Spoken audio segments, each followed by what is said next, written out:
Buenas tardes, ¿Cómo le va, doctor? ¿qué tal? ¿Cómo está? Muy bien, gracias. Vamos a guardar unos Sí, segunditos sí, cómo más. no. Sí, perfecto. Hola, ¿qué tal? ¿Qué tal? Hola, Diego, ¿cómo estás? Bien, muy bien, ¿cómo andás?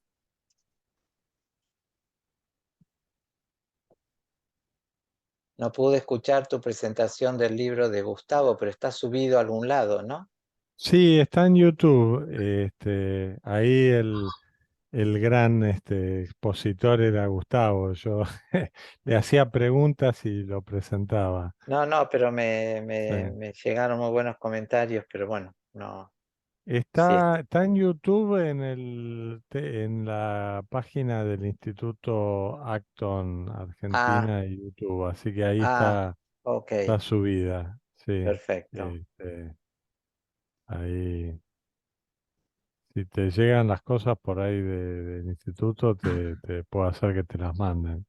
No, no, no, pero bueno, yo como Sí. también estoy en el Acton me llega, pero no me di cuenta que me había mandado, a lo mejor me lo mandaron Sí, al, si no está en YouTube, si entras en el canal de YouTube está, así que ahí sí, lo puedes ver. claro. Bueno, pasa que hay tantas cosas para ver y tantas Y que no, sí, no da abasto. Eh, te sigo mucho por LinkedIn, las bueno, cosas que subís y cosas, sí. no, Algunas cosillas, algunas cosillas. no, pero todas muy buenas, sí. Este, pero bueno, muy interesante realmente de Ortega, las charlas. Así que Ah, bueno, gracias.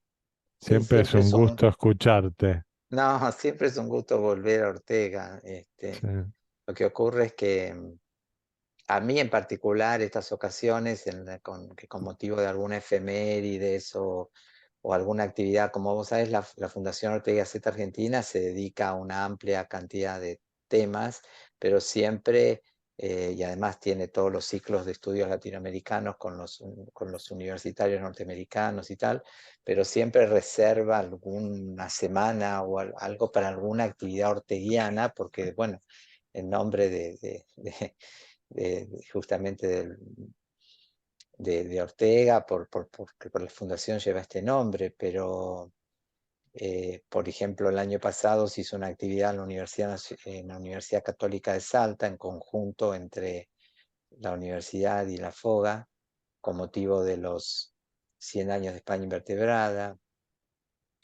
Eh, Este año también se hizo una actividad en la Feria del Libro muy interesante porque salió la edición de Marta Campomar de la correspondencia completa entre Victorio Campo y Ortega, Victorio Campos, sí, sí, eso.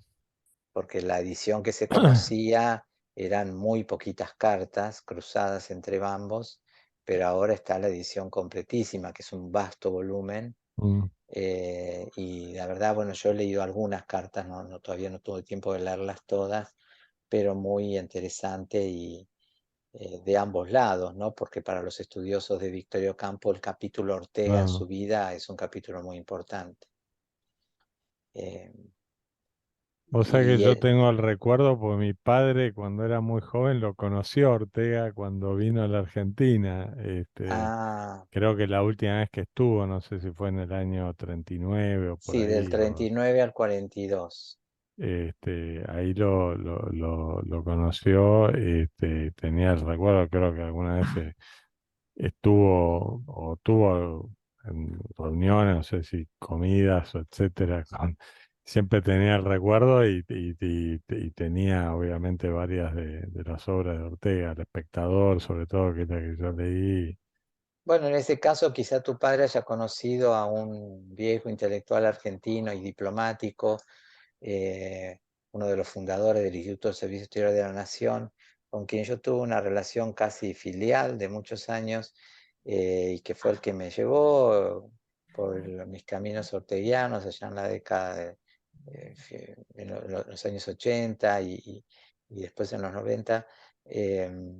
que se llamó Máximo Checopar, Sí, porque creo que fue lo conocía, no sé, ahora, seguramente porque seguramente Máximo porque en esa fue, época, bueno, había todo un ambiente, y bueno, conoció a Victorio Campos también, pero él recordaba, era joven, papá, pero bueno, ya era estudiante en la Facultad de Filosofía y Letras, creo, tendría que, no sé si había recibido o no, pero era estudiante y lo conoció y siempre, contaba alguna que otra cosa, ¿no?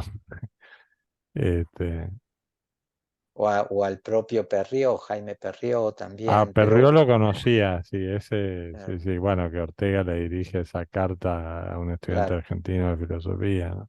claro.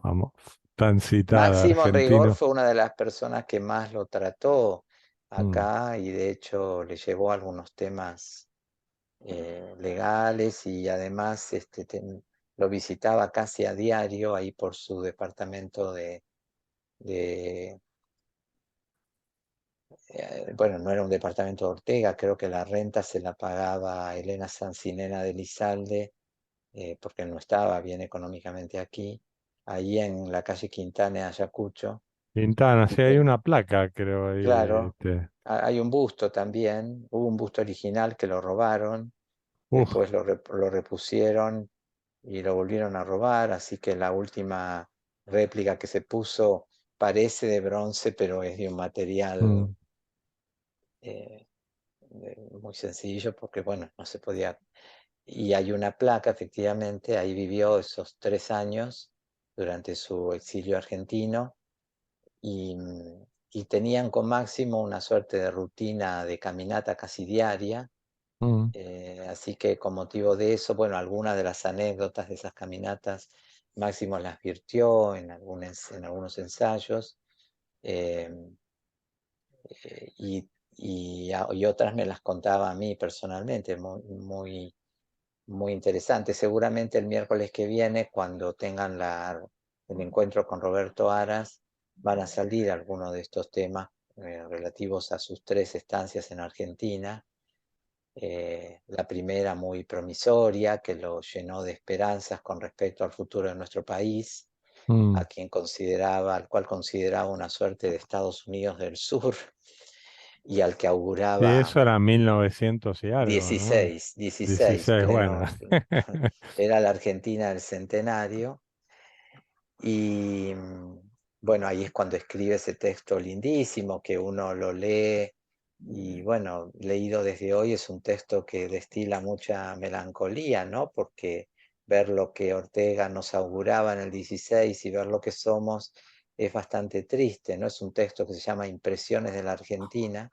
Mm, Pero bueno, la segunda visita que se produce en el 28 es la que da lugar a ese ensayo que le costó tantas críticas y que abrió una avenida muy, muy refractaria a Ortega y que se contrapuso a esa otra hermenéutica más venerativa que predominó en nuestros lares durante muchos años, que es un ensayo que se llama Intimidades, el cual está dividido en 2 partes.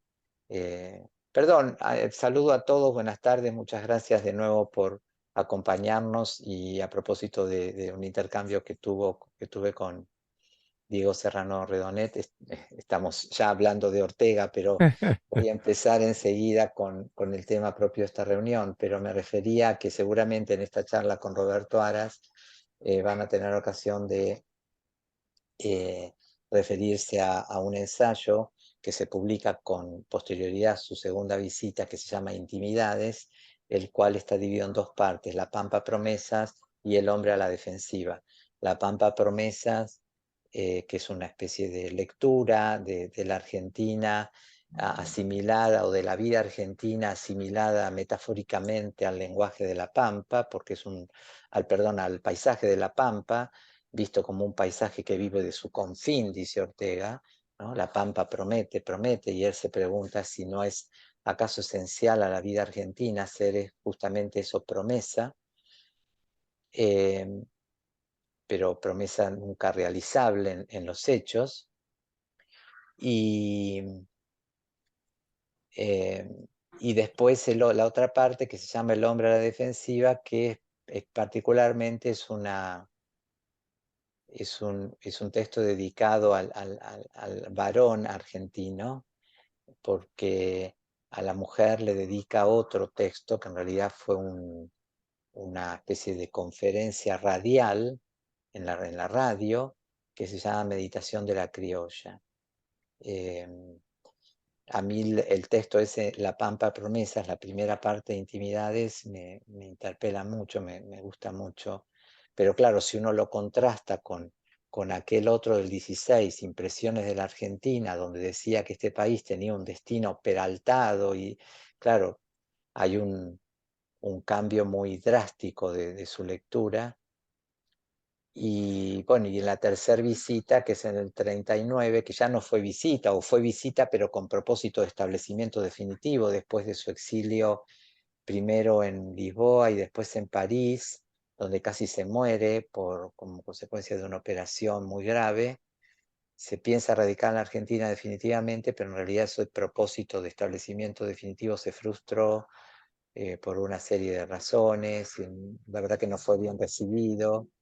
No tenía dinero, sus hijos habían quedado en Europa en plena guerra civil. Bueno, ya había terminado, pero en España, pero la Confederación Mundial empezaba, la guerra mundial, y además acá no tenía recursos económicos, sus obras eran editadas en forma clandestina en Chile o en Argentina, y no recibía derechos de autor. Bueno, pero de todas maneras, a pesar de esos pesares, digamos, y de no haberlo pasado nada bien aquí, nos dejó durante ese periodo de 3 años de exilio algunos textos muy, muy importantes. Entre otros, a propósito de la Argentina, esa conferencia de la Universidad de La Plata, tan renombrada, titulada Meditación del Pueblo Joven, que es donde aparece esa frase: argentinos a las cosas, déjense ya de narcisismos y de cuestiones personales. Es una linda cita esa, dice: no imaginan ustedes lo que va a ser este país cuando se resuelvan sin más a dejar de vivir a la defensiva, y y con conflictos personales, etc. Y bueno, y después otros ensayos Enrique, muy importantes. Sí, perdón. si tuviera que concretar en una razón, digamos, la ida, porque suena curioso que un tipo tan inteligente, viniendo con propósito de establecimiento permanente, después se haya ido. Tuvo que haber pasado algo serio, grave, porque después se fue a Portugal, no sé a dónde se fue, pero... Él se fue a Portugal Y vivió hasta con que Salazar, con la dictadura de Salazar, etcétera. Pero digamos, de pasar de Argentina, que era un país que lo traía, a un Portugal que él habla de Salazar como diciendo, bueno, lo menosprecia, ¿no? Digamos, sí. queda así medio. Pero, ¿cuál habrá sido la razón concreta? Yo creo que es una suma de razones, pero algunas de las cuales las ha narrado muy bien Marta Campomar, que tiene mucho escrito sobre el vínculo de Ortega y la Argentina, o sobre hay un libro de Marta Campomar sobre la relación de Ortega con el diario La Nación, y ahí se cuentan muchas cosas interesantes, algunas muy dolorosas para Ortega. Como fue un episodio no recuerdo ahora, Alejandro, exactamente, algún episodio que él tuvo con un intelectual argentino, no sé si fue Alfonso de la Ferrere, pero no quiero, por las dudas no lo No, está repito, bien, porque no estoy seguro qué es lo pero que no fue una cuestión motivó. política, no fue una cuestión con las autoridades políticas del momento, digamos, No, no, al no, estilo gobierno, etcétera. No no. paso por ahí. Ok. No, pero también me da la impresión de que a lo mejor él esperaba otro tipo de recibimiento más afín al que había tenido en los viajes anteriores por parte de la misma Universidad de Buenos Aires incluso, ¿no? Porque la verdad que en el primer viaje, sobre todo, intelectuales como el propio Alejandro Korn le reconocieron el impulso, el renovado impulso que él le dio a los estudios filosóficos en Argentina, incluso al traer nombres como el de Husserl o el de la fenomenología, o lo que significó para los estudios filosóficos acá la traducción, gracias a la editorial Revista Occidente, de mucha literatura alemana y autores que acá se conocían menos y que empezaron a ser más divulgados gracias a Ortega. Bueno, pero en el año 39, así como otros exiliados españoles tuvieron una mejor acogida, pienso por ejemplo en García Morente, ¿no? En la Universidad Nacional de Tucumán, creo. Ortega, la verdad es que ni siquiera le fue ofrecida una cátedra. No sé si él tampoco la pidió, pero no le fue ofrecida una cátedra, y ese y filósofo que había tenido tan buena acogida en claustros universitarios, sobre todo en la primera visita, acá en esta última instancia no lo tuvo, ¿no? Sé que hubo un episodio muy doloroso para él en lo personal, que es el que insinué recién, que es el que motivó, lástima haberme olvidado, porque yo recordaba esa historia años atrás, es el que motivó la redacción de un artículo extraordinario que él publica en La Nación, titulado El intelectual y el otro. Bueno, todas las vicisitudes de la redacción de ese artículo las cuenta en detalle Marta Campomar en su libro sobre Ortega y la Nación. Porque ese otro era alguien, pero no me acuerdo si es la persona que nombré recién y por eso no lo quiero repetir por las dudas. No me acuerdo si es que le había jugado una mala pasada o qué había pasado ahí. Después él también se sintió muy ofendido cuando la revista Sur, a quien hasta donde sé él había dado nombre, porque creo que cuando Victoria le cuenta el proyecto, él le responde, llámala Sur. Él se enojó mucho cuando la revista Sur publica un editorial titulado Capricho Español, que algunos dicen era un editorial, o sea que no llevaba firma. Algunos dicen que lo había escrito Sábato y otros se lo atribuyen a Borges, pero en cualquier caso se trataba de un editorial donde, con términos muy despectivos, se aludía a la fundación de una revista, perdónenme, pero ahora tampoco me acuerdo el nombre de la revista, que había editado un grupo del nacionalismo católico argentino. ¿Cómo se llamaba esta revista? Ahora tampoco me acuerdo. Y se llamaba Capricho Español. Y parece que Ortega lo ofendió mucho eso. Algunos dicen que lo hizo retirar su nombre del consejo editorial de la revista Sur, pero no sé eso, porque no sé si lo integraba al consejo. No solamente por lo de lo español y alguna referencia un poco a lo mejor ofensiva hacia España, sino porque Ortega tenía ciertos vínculos de amistad con algunos protagonistas de ese nacionalismo católico argentino. Por ejemplo, recién estábamos hablando con Diego Serrano del caso de Máximo Checopar, o algunas personas de una generación mayor a él, por ejemplo César Pico, que era un orteguiano fanático, ¿no? Entonces, bueno, fueron una serie de episodios, pero la verdad es que lo pasó mal.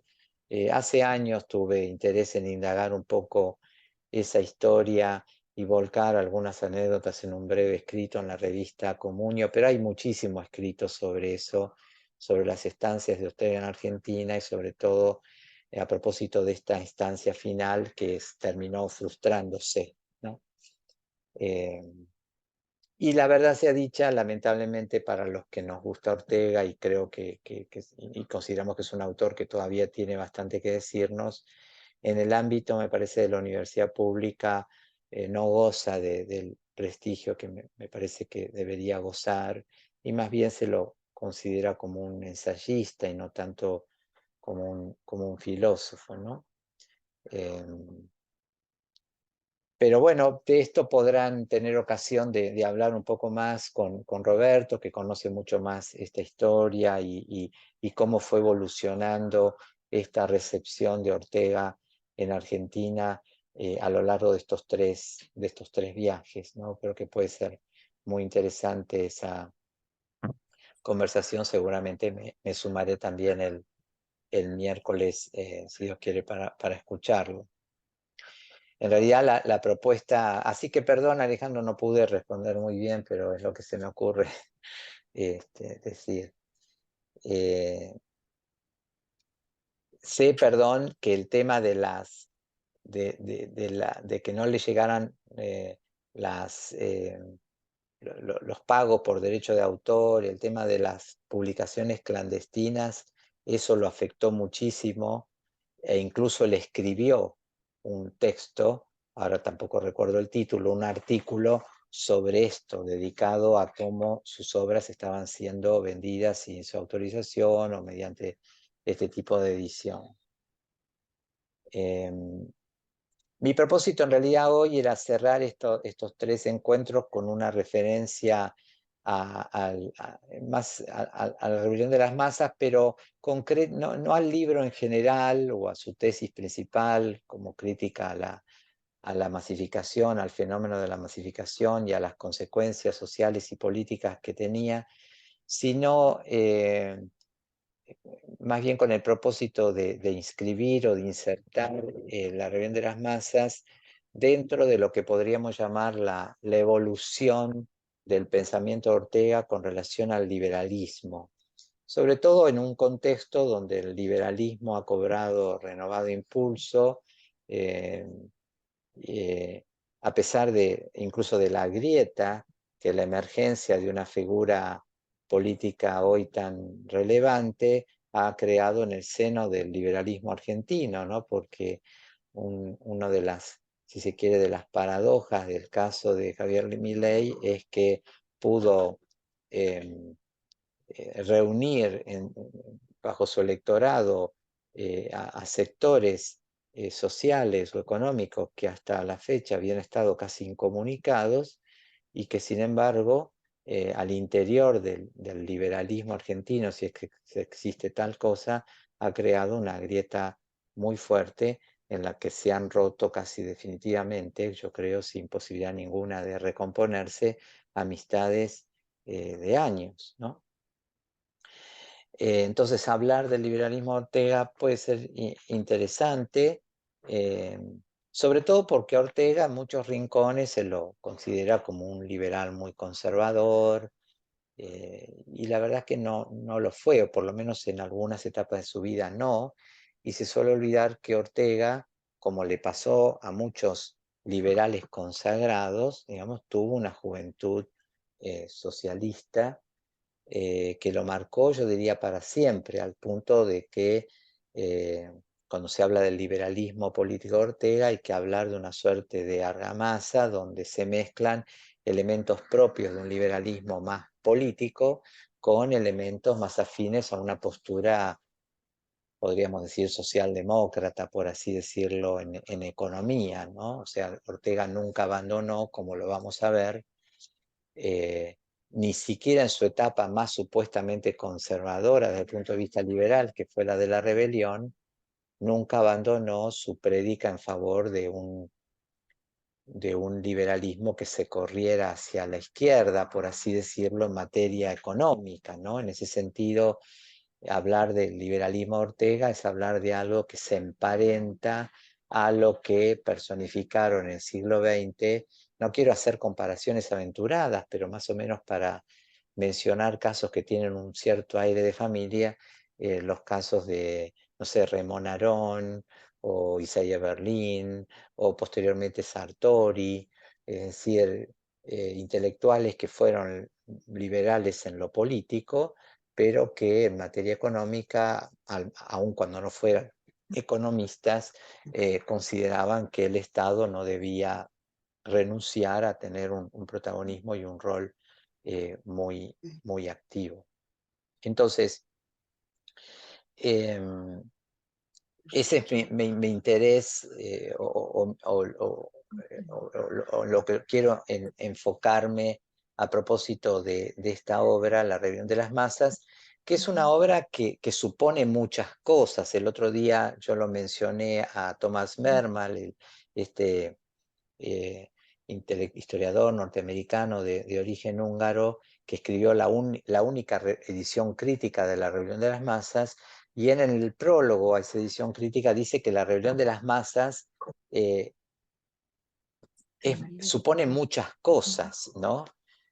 No es solamente un libro de filosofía, también es un análisis histórico de la relación, obviamente, entre masas y minorías, es una obra de crítica cultural, puede ser considerado también como un diagnóstico de la vida pública en esos primeros lustros o décadas del siglo XX, también puede ser considerado como una suerte de ejercicio de antropología filosófica,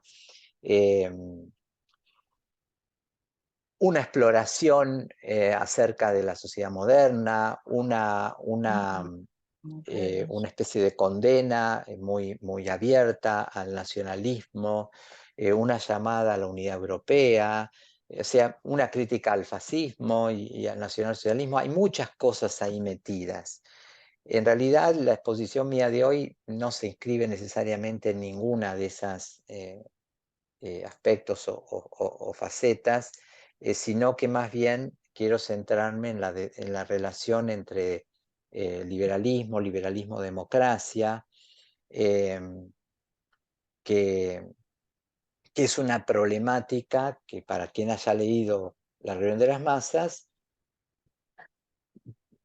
es fácil advertir que es una problemática que de manera explícita o de manera más velada recorre, atraviesa todo el libro, desde este tan revelador prólogo para franceses del año 1937, que es el prólogo que él escribe con motivo de la primera traducción al francés de la obra, y que es un texto que goza hasta de cierta autonomía y que se puede leer en sí mismo, y vale la pena hacerlo.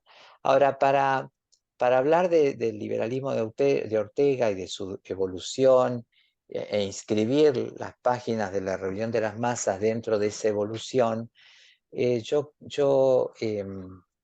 quería, si me permiten, servirme de una interpretación que hace un gran estudioso de Ortega, quizá uno de los más notables, que se llama Pedro Cerezo Galán, autor de una obra extraordinaria sobre Ortega llamada La voluntad de aventura, para mi juicio un libro decisivo en los estudios orteguianos, casi una referencia obligada. Bueno, Pedro Cerezo Galán, en un trabajo que escribió para un libro colectivo sobre Ortega, él interpreta que el liberalismo Ortega puede ser estudiado o analizado en términos de lo que él llama tres salidas o tres navegaciones, la primera de las cuales estuvo dirigida u orientada a una suerte de integración entre socialismo y liberalismo. Estamos para que se ubiquen temporalmente, estamos entre los años 1908 y 1914. Un joven filósofo que había completado sus estudios universitarios en la Universidad de Marburgo, que era uno de los epicentros del neocantismo alemán, que había tenido ahí profesores muy notables como Hermann Cohen o Paul Natorp, que formaban parte de lo que se llamaba entonces el socialismo de cátedra alemán, ¿no? Es la época del crimen intelectual de Edward Bernstein, el surgimiento de la socialdemocracia, donde muchos intelectuales de la época procuraban en suelo alemán conjugar la crítica al marxismo con, con una filosofía neocantiana. Ortega abreva en esa tradición, y quizá el texto más representativo de esa época, o que mejor ilustra a ese Ortega, es un texto del año 1908 que se llama La Reforma Liberal, vale la pena leerlo, donde él define al liberalismo por oposición al conservadorismo como un pensamiento político que antepone o que debería anteponer siempre la realización de un ideal moral a cualquier exigencia de utilidad, y que además debía considerarse como una doctrina que debía condenar todo tipo de estancamiento de la legislación positiva, teniendo en cuenta que como doctrina, como ideario, debería ser capaz de trascender la legislación positiva, las constituciones escritas, con miras al reconocimiento de los derechos todavía no consagrados en esa legislación. O sea, un liberal, por oposición a un conservador, siempre tenía que estar apuntando más allá, y ese más allá era la Atlántida de los derechos sociales. Suponía incorporar derechos todavía no consagrados en muchas constituciones en las constituciones. Entonces, Ortega, a quienes pensaran así, a esos sedientos, como él los llama, de esta emoción liberal que suponía ir en busca de nuevos derechos, de alguna manera los convocaba, de nuevo, inspirándose en parte en el socialismo neocantiano de Marburgo, pero también en otros rincones de Europa. Por ejemplo, en Inglaterra, seguramente estoy diciendo algo que ustedes todos conocen, pero por las dudas vale la pena recordarlo. En esos años en Inglaterra estaba muy en boga la lectura de una serie de autores que formaban parte de lo que se conoció entonces con el nombre de New o Nuevo Liberalismo, ¿no? Que no tiene nada que ver con el neoliberalismo, es algo muy posterior. El New Liberalismo, el Nuevo Liberalismo, era un movimiento de ideas que se había creado en Oxford, en torno sobre todo a tres figuras muy representativas, que fueron Thomas Hill Green, Leonard Hobhouse y John Hobson. Son autores que hoy casi ni se leen. Sí, acá me está exactamente lo que comentan acá el chat, es cierto, sería un ideario más liberal en el sentido norteamericano del término, ¿no? Entonces, estos autores, Thomas Hill Green sobre todo, o Leonard Hobhouse, que escribió un libro en 1911 muy leído en la época, no creo que hoy nadie lo conozca, que muy poca gente, que se llamaba Liberalismo. Justamente se trataba de un ideario que había ganado mucho terreno en el mundo anglosajón y que había tenido eco en muchos autores, unidos todos por la común convicción de que la teoría liberal, que el liberalismo tenía que revisar sus viejas suspicacias contra el Estado, contra el protagonismo del Estado, promoviendo en cambio su presencia más activa en la creación de condiciones más equitativas. para los conocedores de historia argentina de la época, yo no lo soy, pero bueno, basta recordar, por ejemplo, que Eduardo Zimmermann escribió, el historiador Eduardo Zimmermann, escribió un muy importante libro sobre esto, a propósito de la influencia que tuvo este ideario en Argentina, y ese libro se llama Los liberales reformistas, ¿no? Es una obra muy interesante para conocer cómo ese ideario venido de Inglaterra y que corre el liberalismo hacia la izquierda en materia económica, había impactado en muchos autores argentinos de filiación liberal, más liberal conservadora en sentido lato, como el propio Joaquín B. González, que como ustedes saben fue de los primeros, o acaso el primer intelectual en Argentina en promover un Código Nacional del Trabajo en 1904. O sea, lo que quiero decir es que ese artículo, la reforma liberal de Ortega, se inscribe dentro de un clima de ideas, dentro de un contexto discursivo, si lo quieren decir así, donde más allá de las matices y las diferencias, autores de Alemania o de Inglaterra se encaminaban en esa perspectiva, ¿no? De defensa de lo que en España, en esa España de Canalejas, esa época llamaban liberalismo socialista o socialismo liberal, que también es una época, una expresión que que tuvo cierto predicamento en Italia, ¿no? Parece contradictorio, ¿no? Liberalismo socialista, socialismo liberal, pero bueno, en última instancia se está refiriendo a una especie de liberalismo político que sin renunciar a esas máximas, esos contenidos que son parte del núcleo constitutivo del liberalismo, eh, en materia económica, ya lo voy a decir luego a propósito de alguna cita de Ortega, es un poco más flexible, ¿no? Bueno, no tenemos tiempo, por supuesto, de detenernos en la consideración de todos esos enormes, muchos artículos periodísticos o conferencias de esa época, entre 1908 y 1914, donde Ortega insiste en subrayar, de nuevo, por oposición a una postura más conservadora, insiste en subrayar la dimensión ética y social del liberalismo,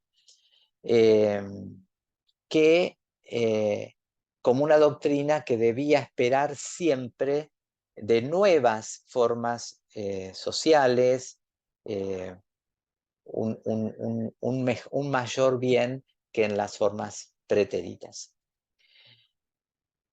Ahora, cuando llegamos al año 14, comienza lo que, si seguimos la terminología de Pedro Cerezo, podríamos llamar la segunda navegación de este liberalismo orteguiano, ¿no? Y acá, bueno, hay muchos textos interesantes a partir de esta fecha.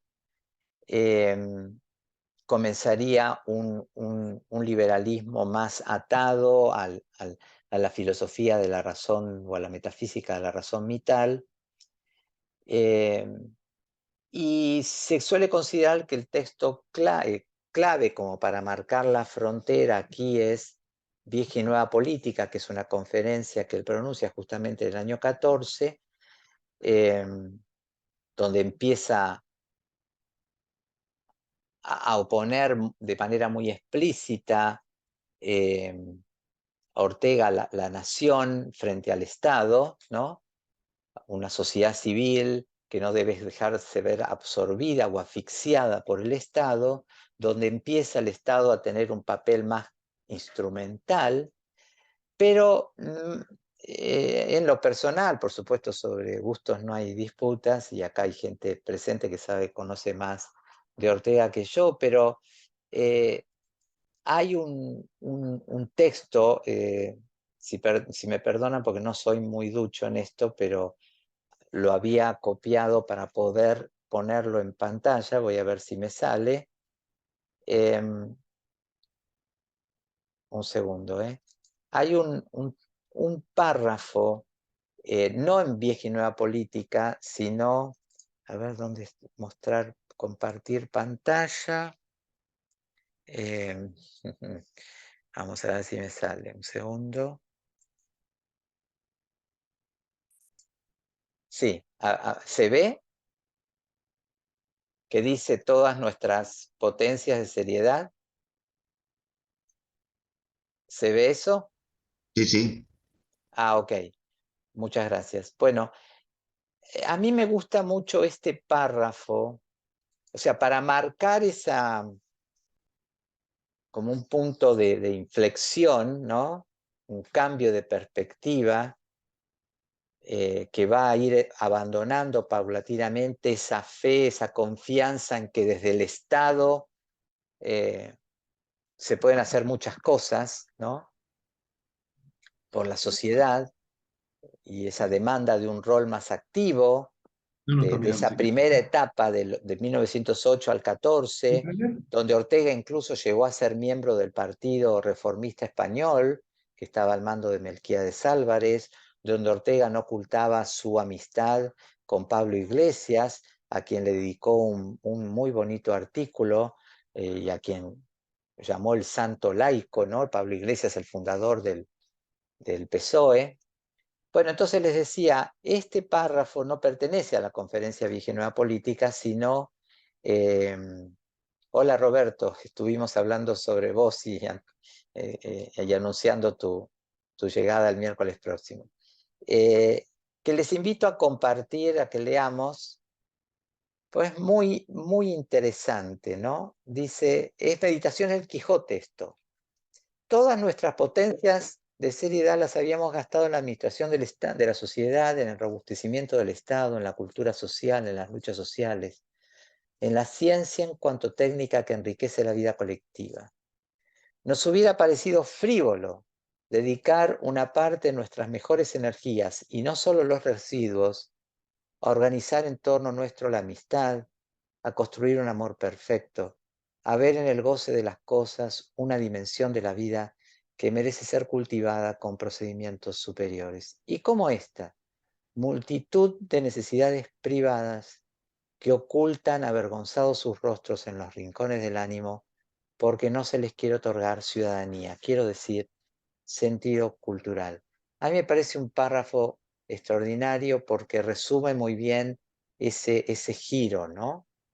Bueno, nos preocupamos mucho de robustecer el Estado, de la sociedad, de la cultura social, de lo colectivo, y nos olvidamos de la vida privada, ¿no? Esa multitud de necesidades privadas es como un llamado a salir de la vida pública por un tiempo, por lo menos por un tiempo, que, eh, bueno, dejo de compartir ahora, si los puedo ver en pantalla, que por lo pronto se expresó durante varios años en las páginas del Espectador, ¿no?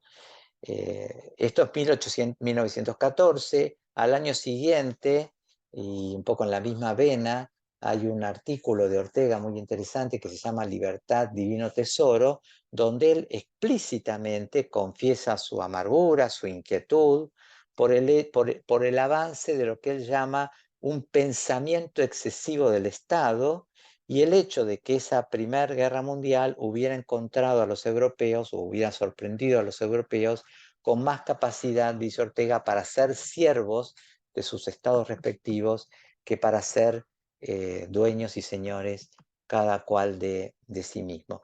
Una afirmación, esta última, que como el ensayo todo, Libertad, Divino Tesoro, ponía ahora al descubierto un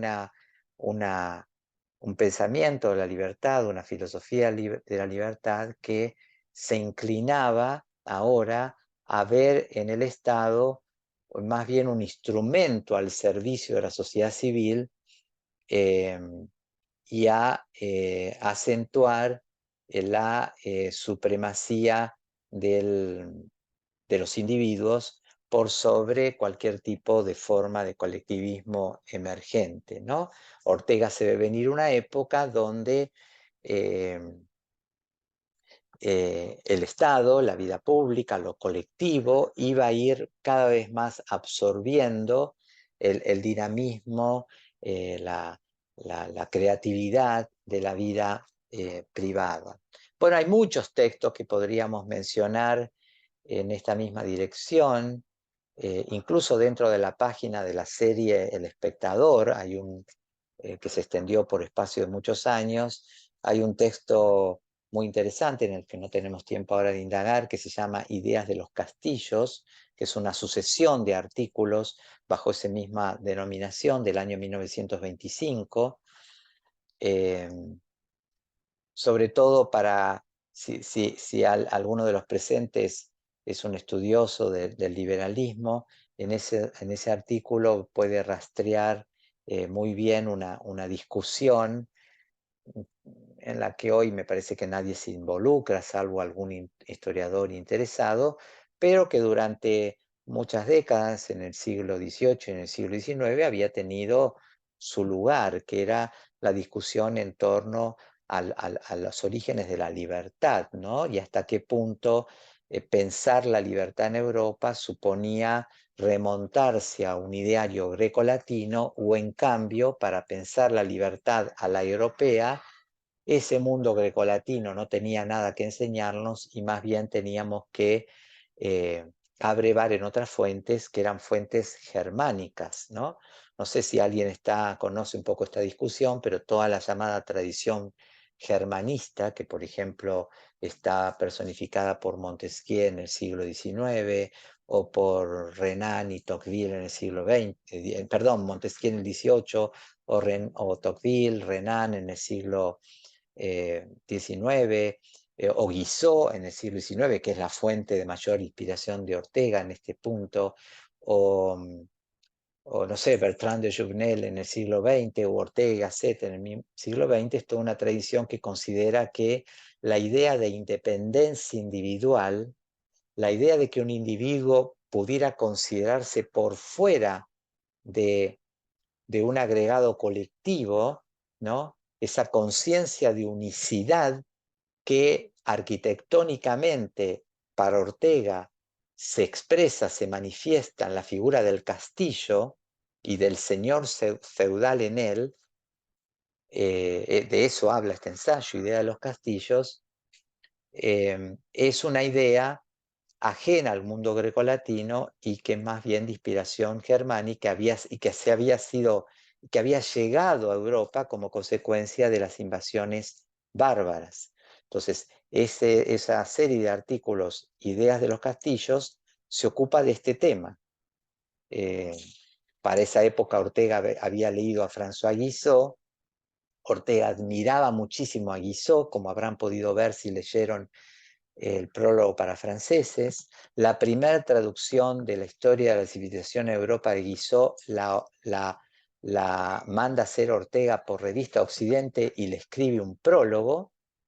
Y bueno, y es Guizot quien en uno de sus artículos, en una de las lecciones de la historia de la civilización europea, defiende esta tesis de que el sentimiento de independencia individual era un sentimiento ajeno a la cosmovisión grecolatina y que había que rastrearlo en Europa como consecuencia de la llegada de las invasiones bárbaras, ¿no? Bueno, de eso trata Ideas de los Castillos.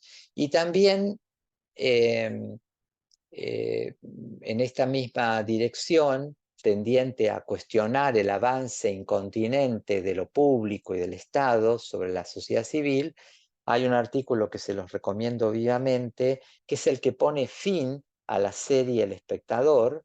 O sea, El Espectador termina con un artículo de 1930 que se llama Socialización del Hombre.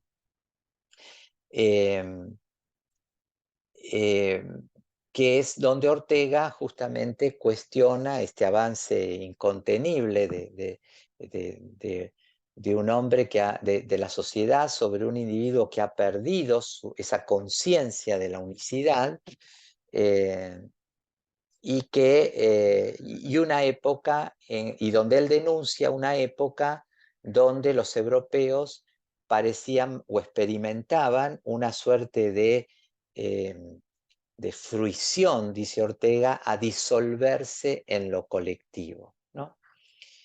Y a propósito de esta fruición, Ortega señala que esta situación en la que se encontraba Europa tenía un cierto aire de familia o remedaba la situación del pasado grecolatino, donde no se concedía a los individuos la posibilidad o la libertad suficiente para vivir por sí y para sí, y donde se podía asistir a una suerte de simbiosis, digamos así, entre la vida pública y la vida privada.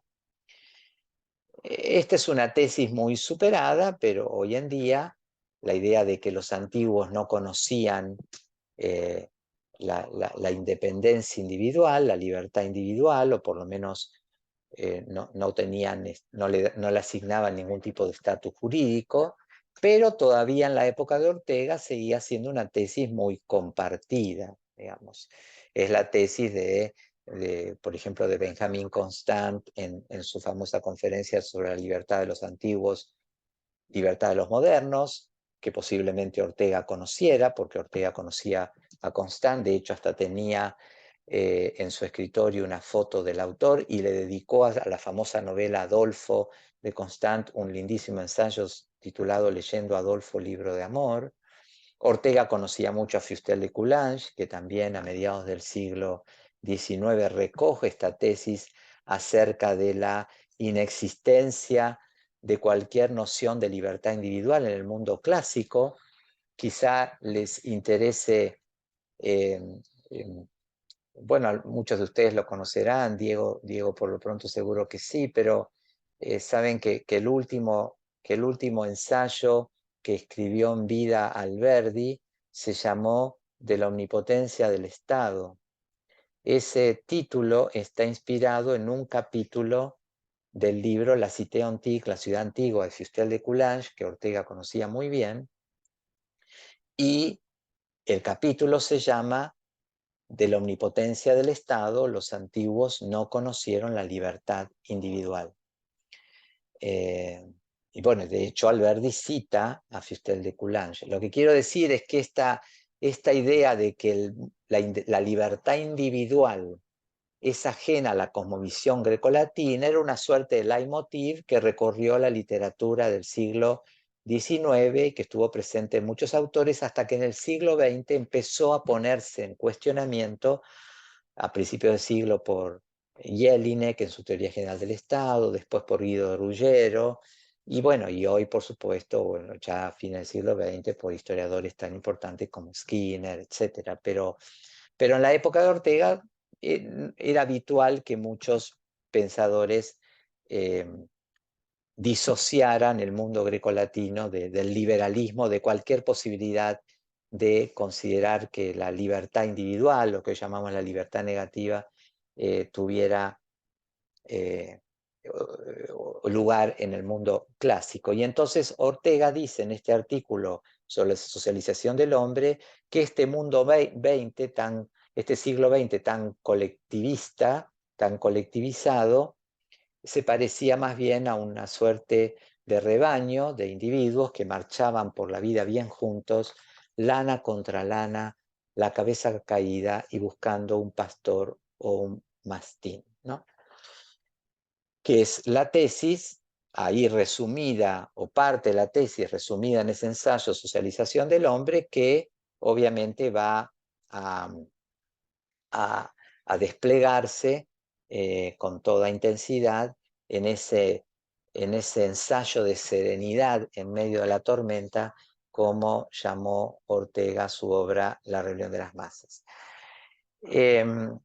Por otra parte, este periodo donde Ortega empieza a inscribirse en un liberalismo más clásico, si uno lo compara con ese liberalismo socialista o ese socialismo liberal de juventud, esta época además es una época en la cual la política misma, la actividad política para Ortega ha dejado de ser considerada como una praxis pedagógica, como un factor de vertebración social, sino más bien como un orden instrumental y adjetivo de la vida, ¿no? Lo dice en el prólogo para franceses, si pudieron leerlo. Ni este volumen ni yo somos políticos, ¿no?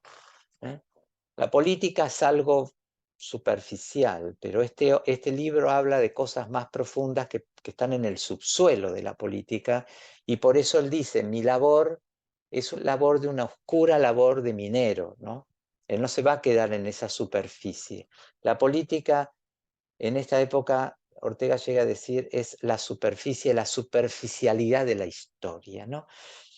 Y él busca más abajo, él quiere cavar más hondo en el origen de los éxitos o los fracasos colectivos, buscar explicaciones mucho más profundas. Y por eso ese tipo de expresiones, ¿no? La política es un orden instrumental y adjetivo de la vida, lo cual hace que también acá hay un quiebre o una inflexión, porque en esa época del Ortega joven la política tenía un rol un rol pedagógico tan fuerte que lo lleva Ortega en 1910 a pronunciar su famosa conferencia en Bilbao, titulado precisamente La pedagogía social como programa político, y es la época en que él funda después la Liga de Educación Política Española, ¿no? De nuevo, sin ánimo de hacer comparaciones aventuradas, pero si uno tuviera que valerse de categorías ajenas a Ortega, y eh, eh, si yo me valiera de categorías de un politólogo argentino llamado Emilio de Ípola en un libro que se llama Las metáforas de la política, yo diría que el Ortega joven se sirve más de una metáfora fuerte, donde la política tiene una cierta autonomía como para incidir sobre una realidad lo suficientemente maleable como para que la política la pueda cambiar. No sé si se entiende.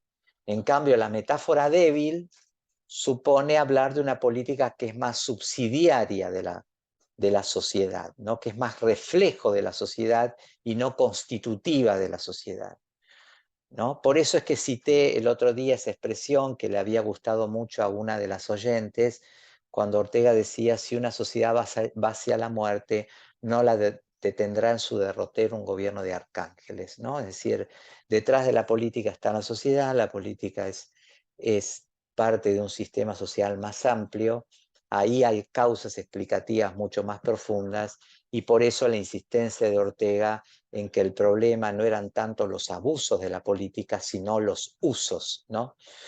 Lo cual suponía hablar de una reforma muy integral de Europa, que es de España, que suponía por parte de Ortega además, como recordamos la otra vez, una crítica al regeneracionismo español y esta pretensión de Joaquín Costa de que si se iban todos, para usar una terminología de nuestra crisis del 2001, ¿no? Si se van todos por relación a los políticos, ahí hay una sociedad sana, expectante, en pie, capaz de tomar la posta, ¿no? Cuando para Ortega, en realidad, la España, toda una España estaba enferma con sus políticos y sus ciudadanos, y esa otra España con la que él soñaba era una España como posibilidad, ¿no? Una España que había que construir.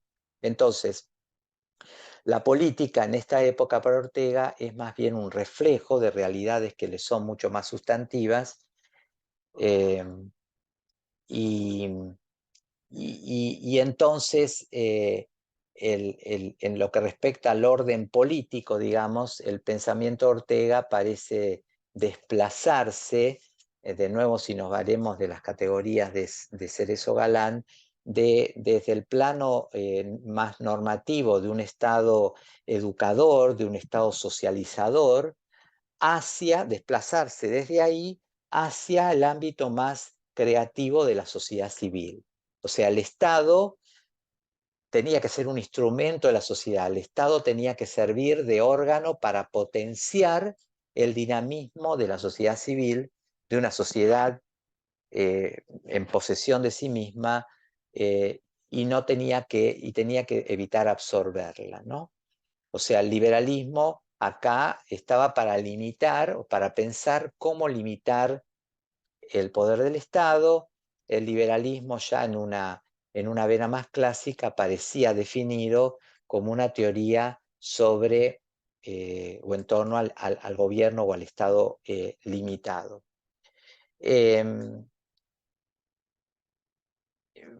Este cambio de perspectiva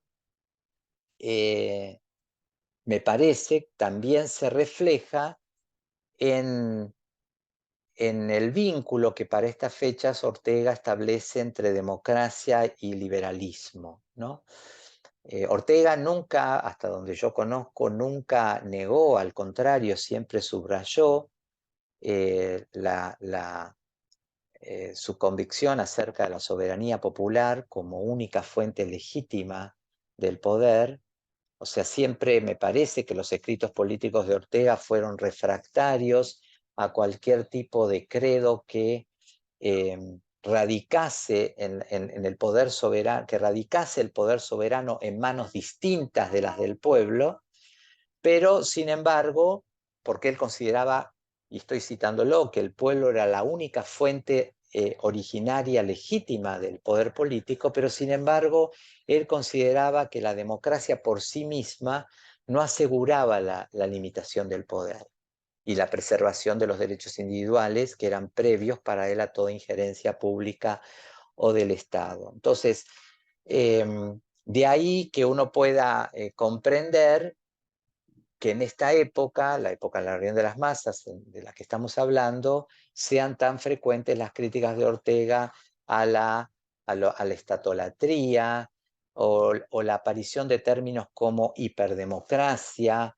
o como democracia morbosa, en alusión a una democracia exasperada, una democracia fuera de sí misma, que intentaba proyectarse a ámbitos que le eran ajenos, y sobre todo su insistencia en cuestionar toda tentación totalitaria, reafirmando lo que Ortega consideraba que era la irrevocable verdad del liberalismo, ¿no?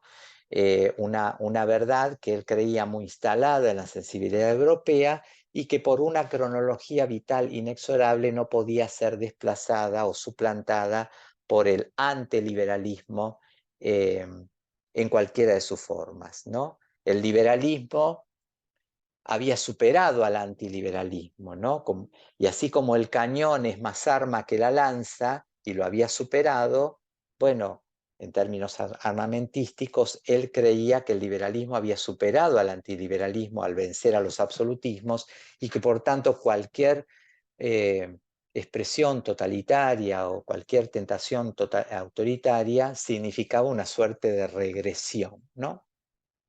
Ahora, me estoy pasando de tiempo y quiero hacer lugar a las preguntas y al debate, que siempre es más interesante que escucharse a uno mismo, pero quisiera hacer una aclaración porque en la rebelión de las masas ustedes pueden encontrar muchas afirmaciones muy elogiosas del liberalismo. Por ejemplo, lo llama por ahí la más alta voluntad de convivencia, el prototipo de la acción indirecta, eh, eh, eh, un, un, eh, un, bueno, hay otra expresión que tenía ahora a la mano, pero que se me escapa, ¿no? Términos muy elogiosos, pero sin embargo, estos elogios al liberalismo no estaban exentos de algún matiz donde él eh, eh,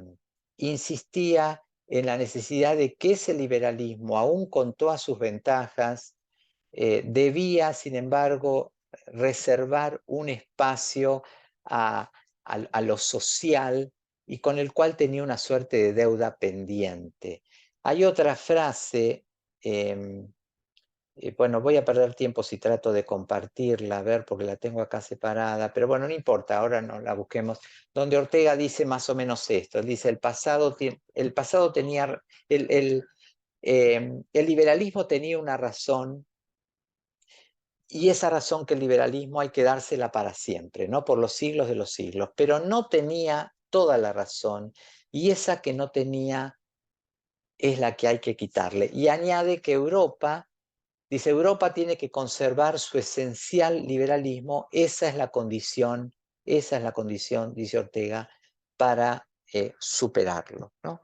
Entonces, este es un punto que me parece clave, porque aún en esa época que se suele ubicar como al Ortega más liberal, digamos en términos de un liberalismo más clásico, sin embargo,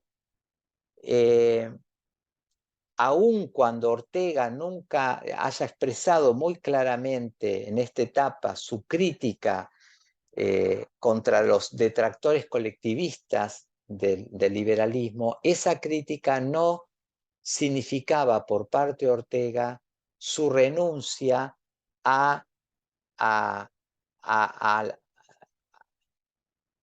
a su renuncia o el hecho de dejar de criticar a un liberalismo que no había sido capaz de renovar sus programas, que se había manifestado pasivo en términos o en punto a una renovación en materia económica. O sea, Ortega nunca abandonó esta crítica a un liberalismo que reducía el protagonismo del Estado en materia económica, y esos años, curiosamente, esos años de la rebelión de las masas son los años en que los escritos políticos de Ortega, muy relativos a cuestiones muy puntuales de la España de entonces, aparecen defensas muy explícitas de Ortega, por ejemplo, a la progresividad impositiva, o al control gubernamental sobre las relaciones laborales, o al papel más activo del Estado en materia de provisión de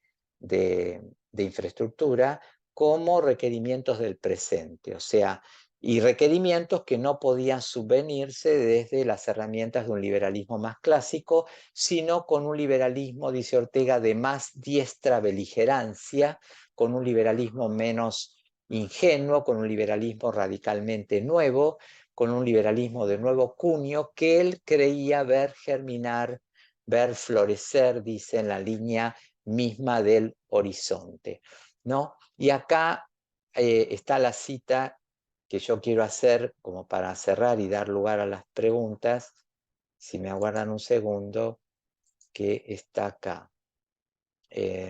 Compartir pantalla. A ver, acá de nuevo, vamos a ver si lo podemos...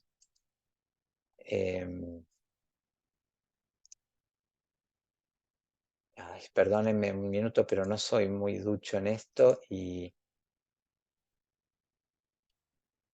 acá está. Compartir. Ahí se ve. Esta era la cita que estaba buscando. Sí, sí se ve. Esa cita es del año 31. Dice, el liberalismo tiene que integrarse y por tanto limitarse con el Estado social. Cada nueva época acierta cuando encuentra la ecuación exacta correspondiente al tiempo en el reparto de fronteras que siempre hay que hacer de nuevo entre el individuo y la sociedad. Muy clave es esa frase, me parece, ¿no? Es como si Ortega estuviera diciendo, bueno, hay ciertos presupuestos del liberalismo que son innegociables, hay un núcleo duro constitutivo, pero en materia económica hay un margen para moverse, ¿no? No es lo mismo defender algunos elementos del liberalismo en términos de principio que defenderlo en términos de conveniencia, ¿no? Es como si él estuviera diciendo, bueno, en materia económica hay un margen para que el Estado avance y retroceda según las exigencias de cada época, margen que no existe con respecto al reconocimiento de otros derechos. No sé si se entiende lo que quiero decir. Esa sería así lo entiendo yo por lo menos. Bueno, no tenemos tiempo, pero en todo caso, sí, una búsqueda de equilibrio, como dice Magdalena, en materia de lo que el Estado puede hacer o conviene que no haga según las circunstancias históricas, ¿no? de nuevo, esto suena un poco raro a lo mejor, pero no es una posición muy común a muchos autores. Mencioné algunos a principios de la charla, ¿no? Isaiah Berlin, Raymond Aron, cuando proponía la síntesis liberal democrática, era esto, ¿no? Porque era una síntesis que suponía que el liberalismo tenía que hacer suya parte de la prédica socialista. De hecho, Aron fue, como quizás sepan algunos de ustedes, un severísimo crítico de Hayek y un defensor del New Deal, por ejemplo. Sartori, cuando distinguía la expresión liberalismo del liberismo, esta última para designar al liberalismo económico como algo sustancialmente diferente al liberalismo político, etc. Ahora, después ya nos meteríamos en una última etapa en la que no tenemos tiempo acá de hablar, que es la etapa de los años 39, 40. Ahí seguramente Roberto Aras la próxima vez va a situar las consideraciones sobre el texto Meditación del pueblo joven, la tercera estancia en la Argentina, el exilio.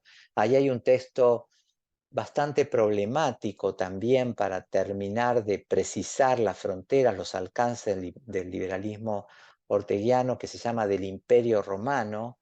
Les invito a leerlo, es una serie de artículos que publicó en el diario La Nación, y donde él incorpora una noción nueva a su teoría, que es la noción de vida como libertad, toda aquella que los individuos viven bajo sus condiciones preferidas, sean estas cuales las que sean, y dentro de ese concepto de vida como libertad incluye la libertad clásica, la libertas romana y la libertad del liberalismo, ¿no? Dándoles estatus similares, solo que ubicándolas en épocas distintas, ¿no? Ese mismo Ortega, que en los años 30, en Socialización del Hombre, había, para decirlo mal y pronto, ninguneado ese mundo clásico que no era libre en términos modernos, ahora lo considera un mundo libre bajo una especie de libertad tan válida como otra, ¿no? Y que puede meterse dentro de ese concepto más abarcador de vida como libertad, entendida como la vida que se vive de nuevo dentro de las instituciones preferidas, cualesquiera que sean estas, ¿no? Una argumentación que se completa con una metáfora acerca del Estado como piel y el Estado como aparato ortopédico, ¿no? El Estado como piel es el Estado que se amolda, así como la piel se amolda a los alabeos del cuerpo, el Estado como piel sería un Estado que se amolda a las exigencias de una sociedad, o sea, no se lo vive como un aparato ortopédico, como algo falso, como algo artificial, sino algo que encaja perfectamente con las demandas de una sociedad. Bueno, es un texto bastante complicado, yo les confieso que nunca le terminé de encontrar la vuelta y siempre lo vi o lo leí con alguna tensión con respecto a otros textos liberales de Ortega, pero bueno, lo dejo en todo caso para si les interesa, para la lectura de ustedes. Perdón que me enredé un poquito en estos últimos minutos, pero tengo la mala costumbre de mirar constantemente el reloj de la computadora y ver cómo se me pasa el tiempo. Ya son las 19, las 7:15 y todavía no di lugar a las preguntas o los comentarios, así que los escucho con todo gusto.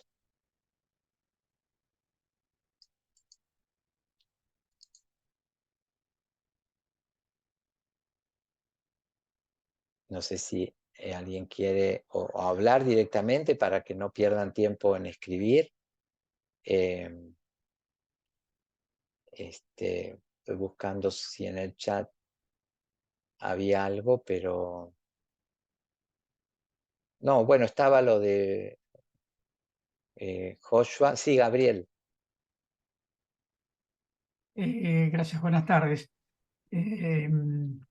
Hay una parte en el texto que enviaste que es cuando Ortega habla de que la verdadera cuestión es que Europa se ha quedado sin moral. Es decir, más allá de todo el liberalismo y todo este análisis político, ¿qué lugar tiene la moral?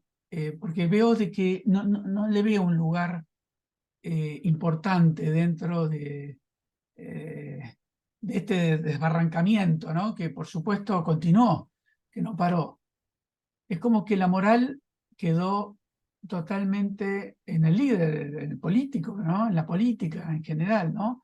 Quedó como olvidada, como un factor fundamental, central en la construcción de cualquiera de estos sistemas políticos. Mira, Gabriel, si yo interpreto bien, quizá los que conocen más la filosofía de Ortega acá presentes, como Roberto, Carlos, me pueden ayudar, pero ahí la moral está usada en el sentido de cuando vos decís que estás desmoralizado, o sea, cuando te quedás, en ese sentido que se ha quedado sin moral, pero no en el sentido de que se había quedado sin valores morales, no sé cómo expresarlo, ¿no? Yo creo, ahí está sintiendo Roberto, yo creo que cuando él está usando ahí la expresión de que no hay moral es porque te has desmoralizado, pero decir que alguien está desmoralizado no es que es alguien que no actúa o que ha perdido todo sentido de la ética o de la conducta moral en su vida, sino que está abatido. Yo creo que es en esa excepción que usa la palabra, ¿no, Roberto? Sí, sí, exactamente. Sí, desmoralizado ahí es justamente sin fuerza, sin capacidad de reacción, sería algo así. Claro, sin capacidad de reacción, ¿no? Eh, por ejemplo, ya que estamos hablando del liberalismo, hay un texto de Ortega, creo que es del año 24, que se llama En torno al fascismo, y donde él dice que muchas veces los fenómenos políticos o sociales no hay que estudiarlos tanto para explicarlos, para explicar su surgimiento, no hay que buscar esas causas explicativas tanto en su entorno, es decir, en lo que ese fenómeno es constitutivamente, sino en su contorno, ¿no? Entonces él dice que el surgimiento del fascismo se puede explicar también desde la inacción de los liberales, de los demócratas, etcétera, y de ese abatimiento, esa resignación generalizada de la que eran víctimas muchos de estos credos o idearios, ¿no? Y él se pregunta, y bueno, ¿qué hacen los liberales? ¿Qué hacen los demócratas? ¿No? Que permiten que esto, ¿no?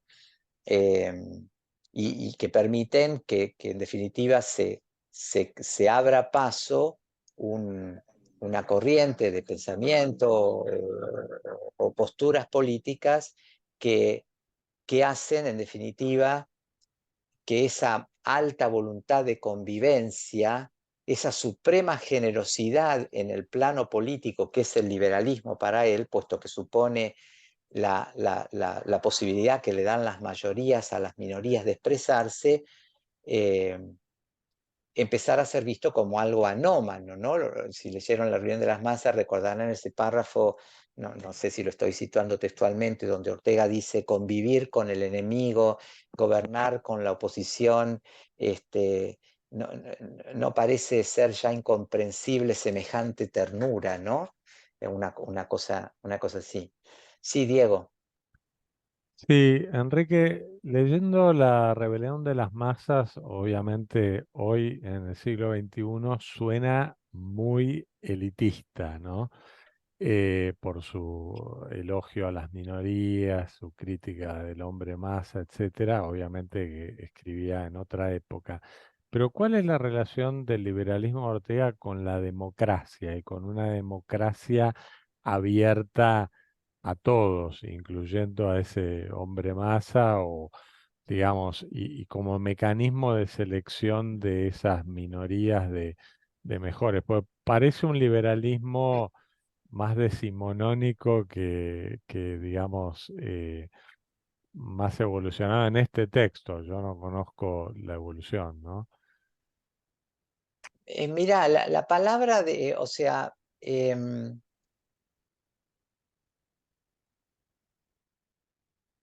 muy interesante la pregunta, pero hasta donde yo conozco, más allá de que Ortega reconociera, como dije antes, que la soberanía popular es la única fuente legítima del poder, siempre le dio a la democracia un rol más instrumental. ¿En qué sentido? O a la participación ciudadana en política, por lo menos en esta época, no digo siempre, en esta época más liberal de Ortega. ¿En qué sentido lo digo? Vos podés decir, como dicen muchos autores liberales, que la libertad política, es decir, la posibilidad de tomar parte en las decisiones políticas, sea por vía directa o indirecta, es una garantía de libertad. O, en cambio, podés decir que eso, la libertad política, es una dimensión constitutiva de la libertad. Esta última es una posición más republicana clásica que liberal, aunque hay muchos liberales clásicos, Constant, Tocqueville, por ejemplo, Mill, que consideraban esto, digamos, que vos no podés resignar el rol de la participación ciudadana a un mero rol instrumental, ¿no? O sea, te conviene participar en política, ejercer un rol vigilante sobre el gobierno, actuar, etcétera, meterte en un partido, afiliarte, lo que fuera, porque así protegés mejor tus derechos. O podés decir, en cambio, que hacer eso te hace más libre todavía, te perfecciona humanamente, es como un upgrade, porque dejás de ser un mero habitante titular de derechos subjetivos para ser un ciudadano. Eso es una postura más republicana clásica, o para nombrar a un autor del siglo XX, Hannah Arendt, es eso, ¿no? Yo creo que Ortega está en la primer línea, o sea, para él, él lo dice claramente en un texto, él dice, liberalismo, democracia, no son solamente dos cosas distintas, sino una cosa más importante que la otra, ¿no? Ahora, si tuviera a mano el texto Ideas de los Castillos, te lo podría leer. Ideas de los Castillos es una saga. El título general es Notas de vago estío, y hay una parte que se llama Ideas de los Castillos, pero después va teniendo diversos subtítulos. Uno de esos se llama Ideas de los Castillos, liberalismo y democracia. Y ahí claramente es donde él dice, por ejemplo, esto, ¿no? Que el liberalismo es más que la democracia. Hoy, bueno, yo por lo menos desde el liberalismo al cual escribo, que más es en la vena de Aron, Tocqueville, etc., a mí no me gusta eso. A mí me parece que la democracia es una dimensión constitutiva de la libertad, no es solamente una garantía de libertad.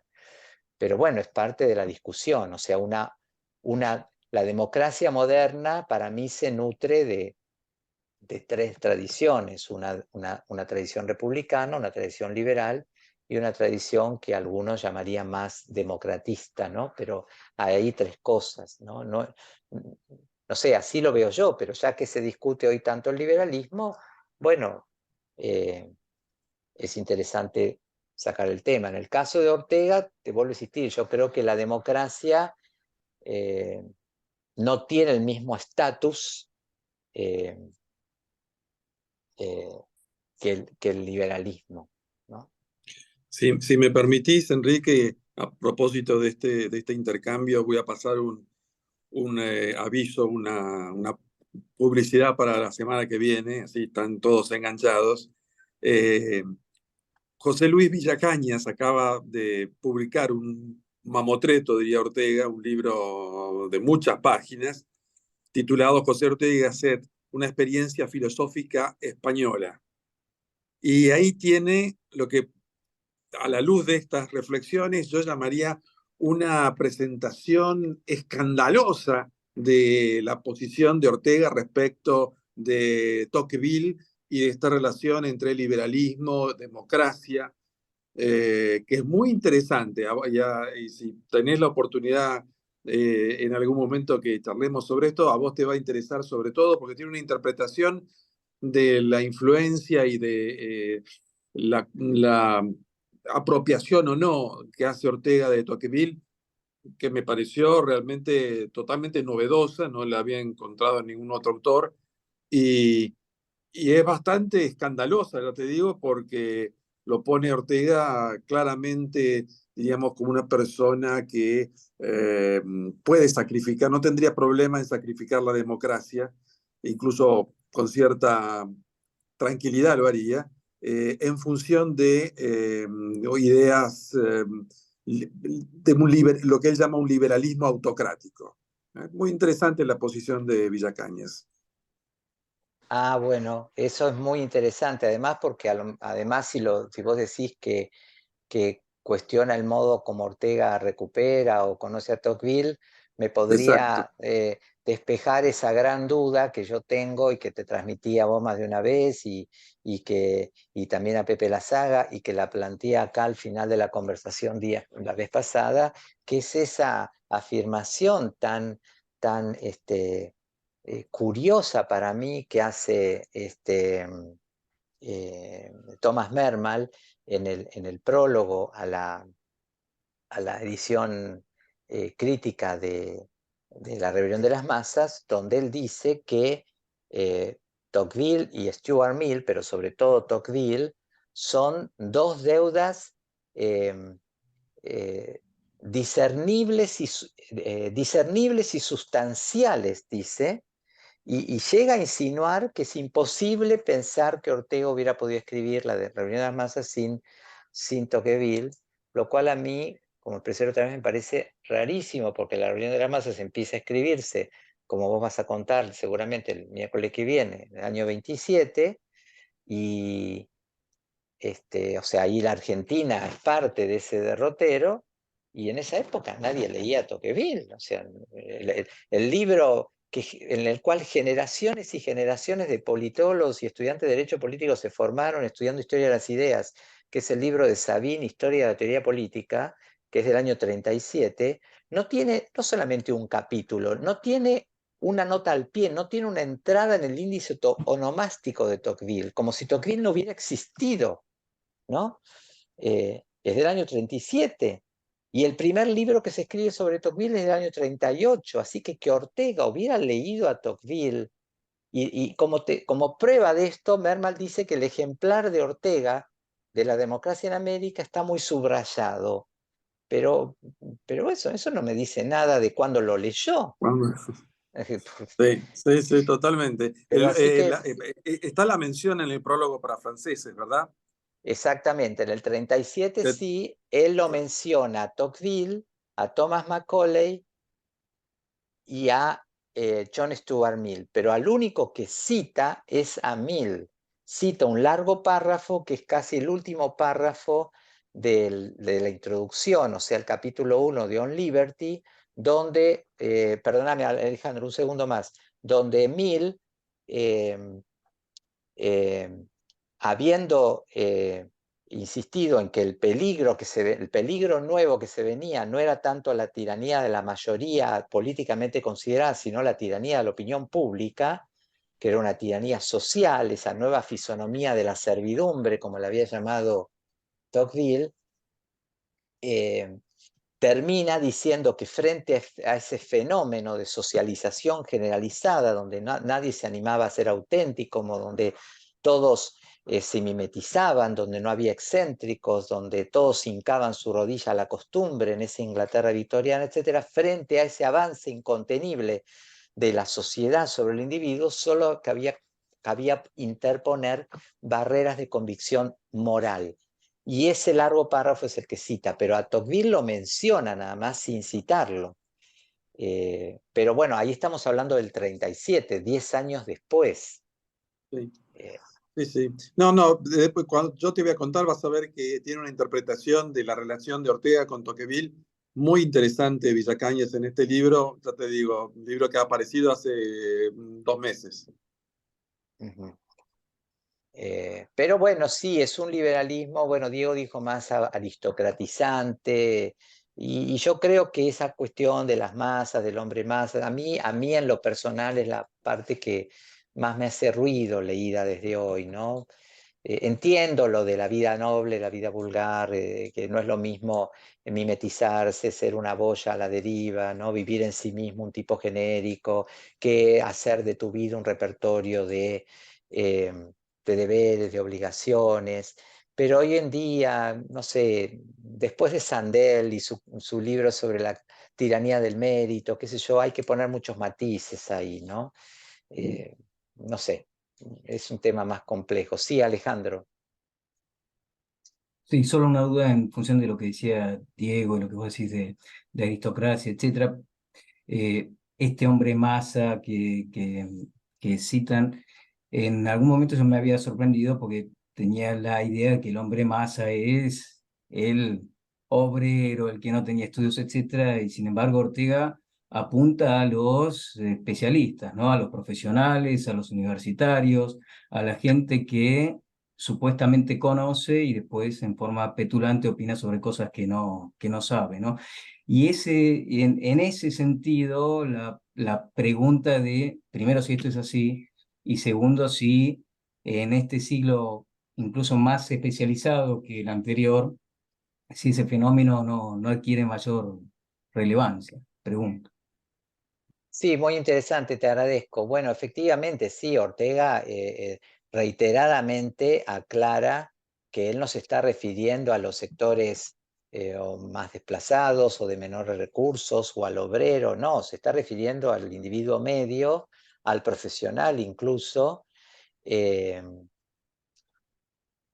no me A acuerdo todos si es en nosotros, digamos, a Sí, los no que me estamos acuerdo si es acá. en la rebelión de las masas, pero ahora me acuerdo de una cita de Ortega que no me acuerdo si es en la rebelión, posiblemente, donde Ortega dice, em, la historia, como la geografía, se nutre de los valles y no de las cimas.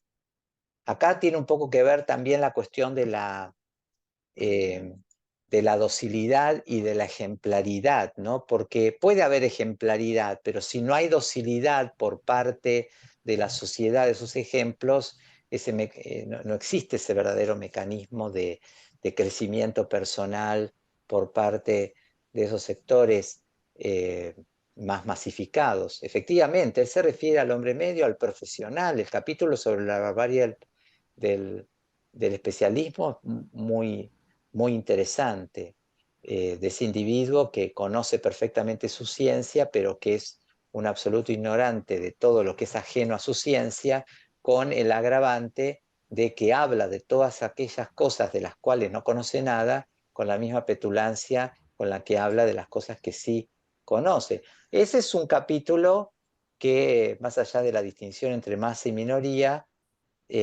selecta, que es hasta la expresión, hasta suena políticamente incorrecta, ¿no? Dicha hoy, eh, minoría selecta, eh,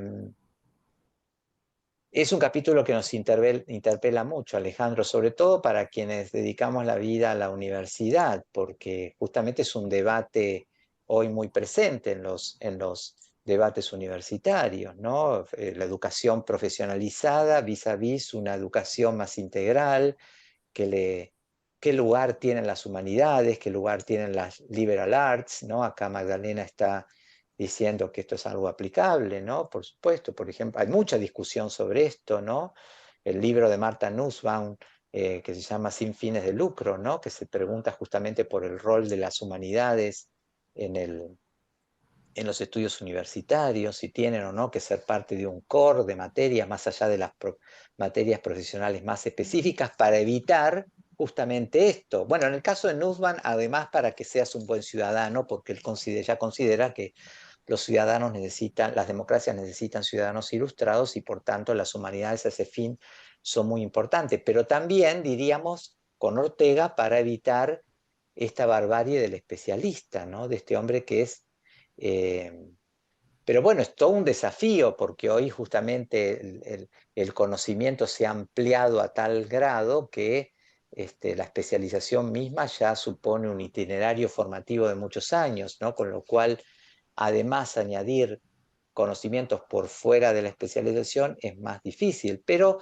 se ve más y más renacer en muchos ámbitos esa suerte de intelectual, por poner ese nombre, o de profesor, que ya no está el scholar ultra especializado, sino ese estudioso, ese investigador que se corre a los márgenes de su disciplina y que se muestra mucho más dispuesto a conversar con propósito de enriquecerse y de nutrirse, sobre todo con otras disciplinas, ¿no?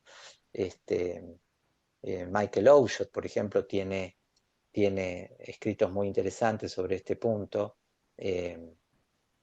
discutiendo incluso hasta el término integración, ¿no? Porque muchas veces se habla de la integración y de la cultura integral, y a veces ahí las especializaciones parecen un poco diluidas, ¿no? La tesis de Oshot es que es más bien la conversación y no tanto la integración, ¿no? O sea, cada disciplina tiene su perspectiva propia, su manera propia de mirar al mundo, pero de lo que se trata es que sin renunciar a esa manera propia, vos te abras a las otras disciplinas, ¿no?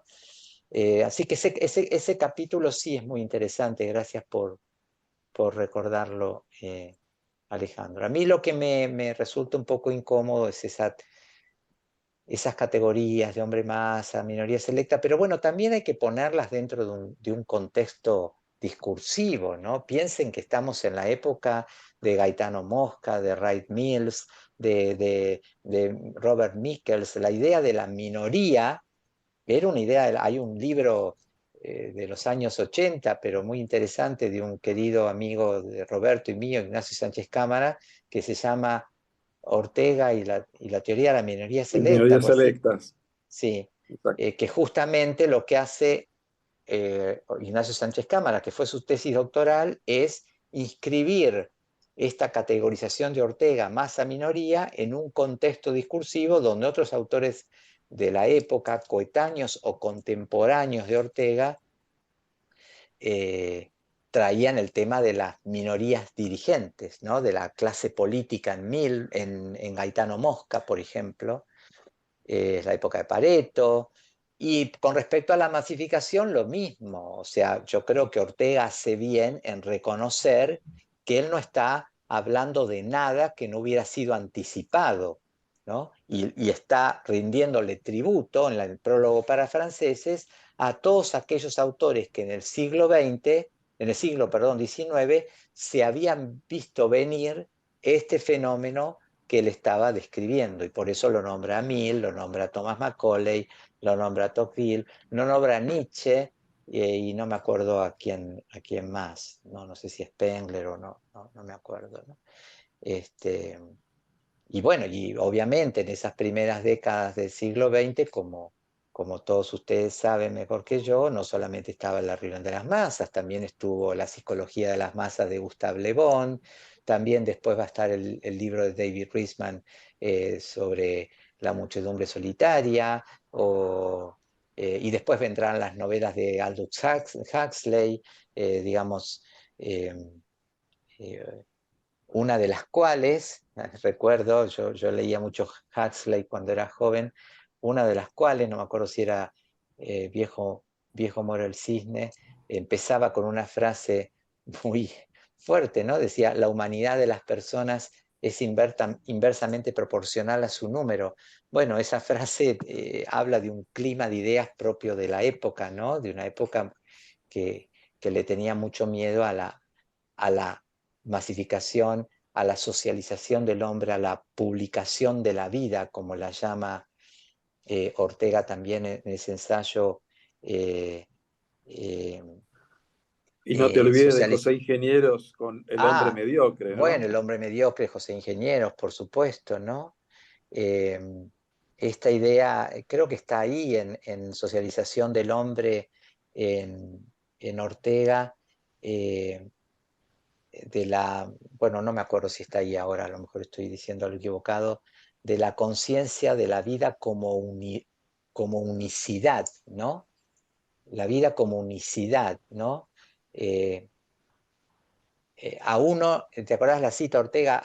Roberto, a uno le pasa sentirse acompañado pero el sentirlo uno no admite No, no. copartícipes, ¿no? ¿Te acordás de esa frase tan linda? Creo que es de ahí. Exactamente, sí, sí, sí. Sí, Sí, el juego que hace también con el dolor de muela y todo eso, ¿no? Ah, ¿te acordás? Exactamente, Ah, sí.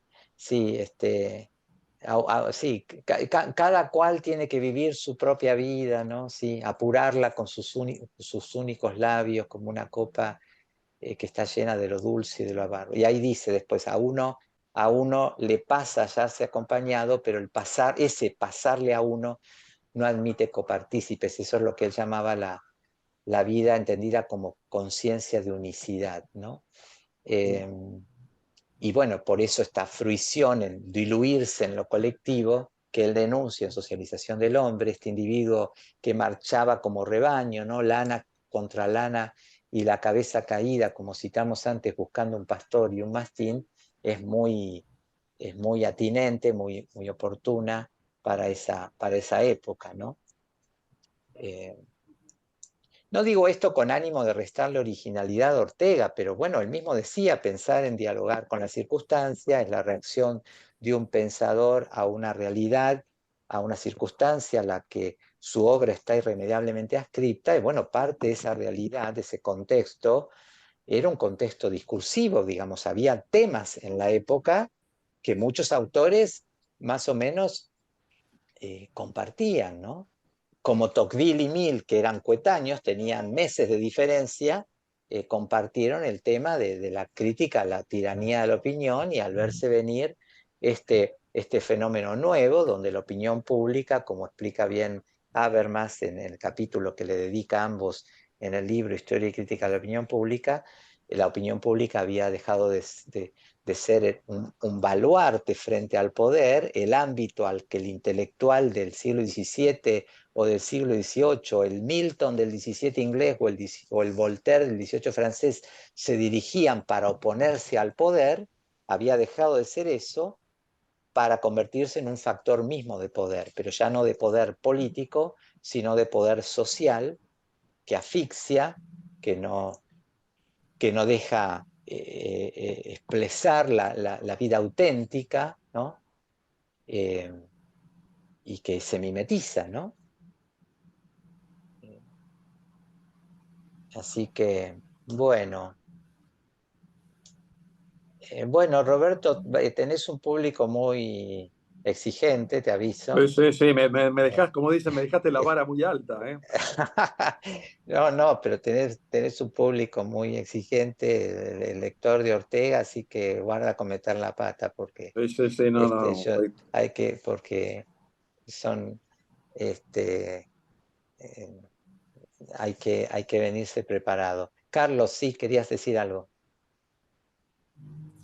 Eh, sí, quería agregar algo con respecto a lo moral en Ortega. Es un aspecto que ocupó su atención desde su juventud. En por qué he escrito El hombre a la defensiva, cuando Ortega percibe la desmoralización del argentino, del hombre argentino, dice, ahora bien, yo he visto que hoy el problema más sustantivo de la existencia argentina es su reforma moral. Y luego aclara qué entiende por reforma moral y dice, yo prefiero que el lector lo entienda por lo que significa, no en contraposición moral y moral, sino en el sentido que adquiere cuando de alguien se dice que está desmoralizado. Entonces se advierte que la moral no es una performance suplementaria y lujosa que el hombre añade a su ser para obtener un premio, sino que es el ser mismo del hombre cuando está en su propio quicio y vital eficiencia. Yo creo que esa era una idea, digamos, como para completar la parte anterior, digamos. Sí, sí, exacto, muchas gracias. No me acordaba que estaba en El hombre a la defensiva, la referencia a eso de moral y la asociación con lo desmoralizado, pero por la pregunta de Diego, ahí tenés la cita. En ese ensayo, Diego, que forma parte de Intimidades, la segunda parte que se llama El hombre a la defensiva, la podés buscar. No, está en ¿por qué he escrito El hombre a la El hombre de defensiva? ¿por defensiva. qué he escrito entonces Sí, es un texto es un año posterior donde, después, sí. claro, quizás Está, respondiendo, que es digamos, el texto donde él responde a las claro, críticas, ¿no? Exacto. claro, claro. Claro. Y él Es responde a en las La Nación, críticas en La Nación, está sí, publicado en La Nación el 13 de abril de 1930, o sea, claro, al año siguiente de Intimidades. claro. Entonces es el texto donde él seguramente responde a las críticas que había Exacto. suscitado el ensayo Intimidades. Así es. Bueno, Bueno, esta entonces queda última, hecha la sí, invitación, para seguir hablando de estos por temas la semana que viene. sí, y esta última referencia te sirve La introducción. de introducción. Alejandro, No, simplemente, Enrique, ¿algún mail al cual te podamos enviar consultas que sigan surgiendo? sí, lo anoto. Acá se puede escribir en este chat, supongo que sí, sí. Yo puedo Sí, sí, escribir. sí. Gracias.